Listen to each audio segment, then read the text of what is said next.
Bismillahirrahmanirrahim. Assalamualaikum warahmatullahi wabarakatuh. Apa kabar Bapak Ibu wali peserta didik SD ITM TA Gemolong? Semoga saat ini kita semua dalam kondisi sehat dan bahagia tentunya. Nah, ini saat ini kita masih dalam masa pandemi dan kegiatan belajar mengajar belum bisa dilaksanakan secara tatap muka. Dan selama ini kita masih mengadakan kegiatan pembelajaran dengan pembelajaran jarak jauh. Saya yakin di antara kita semuanya tentu sangat tidak nyaman dengan kondisi seperti ini, tetapi bagaimanapun kita harus menjalaninya dan kita berharap semoga semua ini akan segera berlalu dan kita akan bisa belajar lagi, bertemu kembali dengan anak-anak dan kita belajar bersama di sekolah.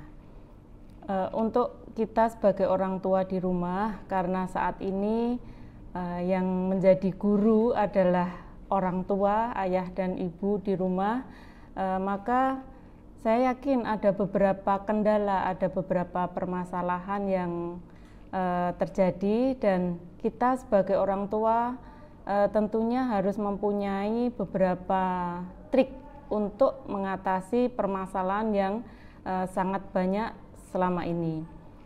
Yang pertama, kita sebagai orang tua sebaiknya tetap berpikir jernih dan tidak panik dalam menghadapi kondisi seperti ini.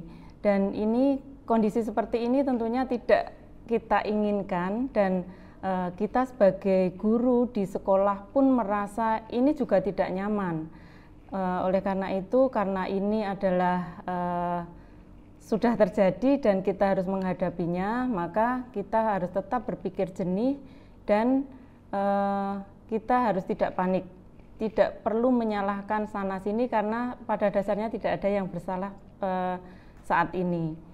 Kemudian selanjutnya kita harus tenang dan tentunya kita harus lebih sabar dalam menghadapi putra-putri kita, karena sebenarnya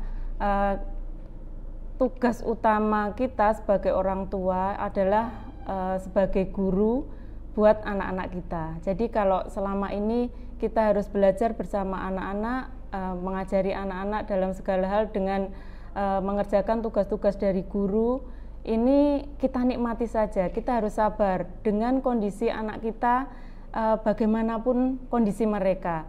Mungkin mereka susah untuk dikendalikan, mungkin disuruh mengerjakan tugas tapi malah bermain. Nah, ini kita harus sabar dan insya Allah dengan doa dan kita insya Allah dengan ikhlas semuanya akan berjalan dengan baik.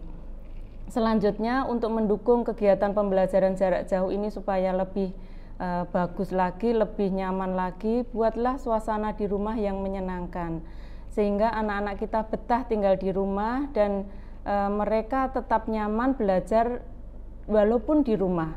Karena saya yakin ayah dan bunda atau bapak dan ibu di rumah juga sebenarnya mempunyai tugas tidak hanya mengajari belajar anak-anak, tetapi juga masih punya tugas-tugas yang bapak ibu guru punya tugas juga untuk memberi tugas kepada murid-muridnya.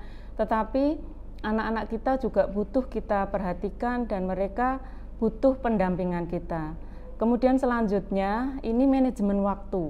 Kita perlu membuat manajemen waktu yang bagus dan ini kita komunikasikan dengan anak-anak kita. Apalagi ini buat anak-anak yang mungkin dalam satu keluarga itu punya 3 atau 4 anak dan semuanya mempunyai tugas daring semuanya. Saya yakin ini akan sangat merepotkan, sementara Bapak Ibu sendiri di rumah juga masih harus WFH, bekerja di rumah juga. Sementara kita semua untuk metode daring kita menggunakan gadget atau mungkin kita butuh laptop atau mungkin HP untuk mengerjakan tugas-tugas. Nah, ini perlu komunikasi yang baik dengan anak-anak kita, kemudian dengan sekolah, mungkin dengan guru kelasnya masing-masing, bahwa mungkin tidak bisa mengerjakan tugas saat ini karena ini dipakai untuk kakaknya dulu. Nah, ini untuk adiknya bisanya sore atau mungkin malam hari. ini semua bisa diselesaikan kalau ada komunikasi yang baik antara orang tua, sekolah, kemudian juga anak-anak, sehingga nanti semuanya akan dapat berjalan dengan baik. Dan karena saat ini tentunya yang kemarin-kemarin anak-anak kita batasi penggunaan gadget, saat ini mereka tetap membutuhkan karena untuk tugas-tugas itu semua dari online. Oleh karena itu kami minta Bapak dan Ibu kita bersama mengawasi dan tetap mengawal anak-anak dalam penggunaan gadget, sehingga kita tetap bijak dalam pembelajaran walaupun melalui gadget. Kemudian selanjutnya melatih disiplin anak. Anak-anak sebaiknya tetap kita latih untuk disiplin, bahwa setelah tadi manajemen waktunya kita atur, adik belajarnya yang kelas 3 belajarnya jam 2 sampai jam 3 misalnya seperti itu, ya jam 2 dan jam 3 itu dipersiapkan, sehingga kalau kita sudah disiplin dengan apa yang sudah kita sepakati dengan keluarga, insya Allah nanti anak-anak akan di sini akan terbentuk karakter yang baik juga untuk anak-anak. Karena dalam pembelajaran jarak jauh ini justru yang ditekankan adalah pembentukan karakter dan life skill anak-anak. Jadi kecakapan hidup anak-anak.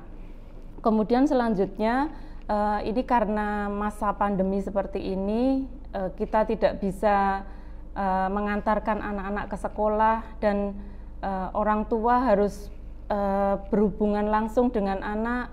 Sementara saya kondisi pembelajaran sekarang mungkin sudah beda dengan zaman kita dulu ketika belajar. Mungkin kita kerepotan, kesulitan dan sebagainya dalam mengajari anak-anak kita. Nah, ini justru sebenarnya ada banyak hal yang dapat kita ambil.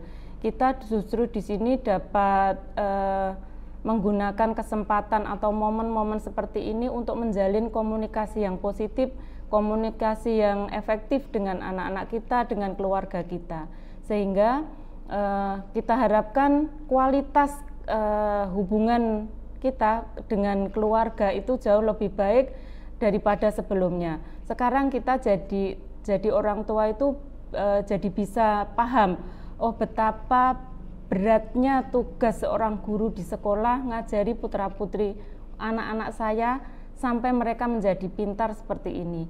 Mungkin yang terakhir, kita selalu berdoa semoga pandemi ini segera berlalu dan kita segera bisa menyelenggarakan pembelajaran tatap muka di sekolah, dan kita semuanya bisa bertemu.